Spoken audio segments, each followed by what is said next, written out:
Archbishop Karibu. Will he succeed where lawyers, judges, accountants, and even extremely wealthy individuals have all tried and failed to bring any meaningful change? Former Anglican Archbishop Eliud Wabukhala wants to be chairman of the Ethics and Anti-Corruption Commission. It will be a change from tradition, and to some in the Justice and Legal Affairs Committee, the last and only hope. I want us not to lose hope, and particularly the leaders. The statements that we are saying, we have put there this one, yes, it is true. But should we give up? I say no. But even before he assumes that office, there are petitioners who do not approve of him. The committee received a petition accusing Wabukhala of not achieving much as the chairman of the National Anti-Corruption Steering Committee. He, however, says that the budget for the committee was too little. In any case, his work was only education and awareness creation. The other one that he says is that you as the bishop, you have been baptizing people who are thieves. You have been forgiving them.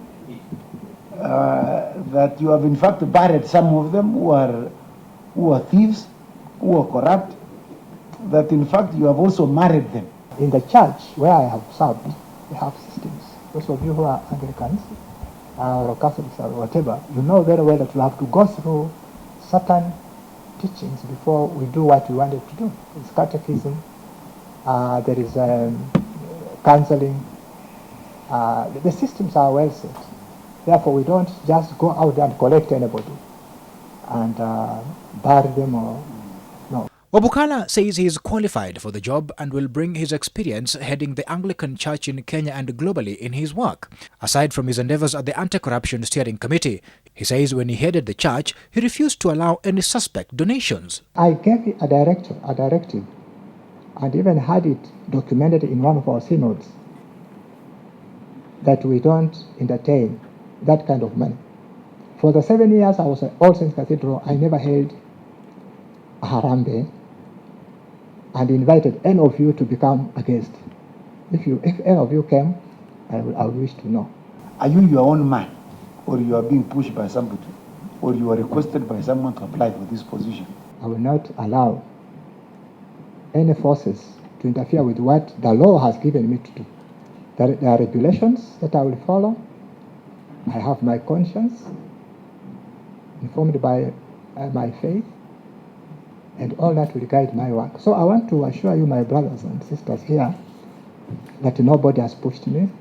He says while heading the war on corruption, he will appeal to the conscience of Kenyans even as he looks to prosecute the corrupt. As we enforce the law, we must also address the issues of culture and the ethics, the moral fiber of our society. Wabukhala says many of his friends advised him not to apply for the position of the chairman of EACC, fearing that his name would be dragged in the mud when corruption fights back. But he sees this as a calling and has decided to take on the dragon. 68 people had initially applied for this position, and not one of them was picked for it until the second round of applications, when the Archbishop applied and was chosen. And even though he may be stepping from the pulpit and into the rough and murky waters of the fight against corruption, he says he is up to the task. Andrew Ochieng, NTV.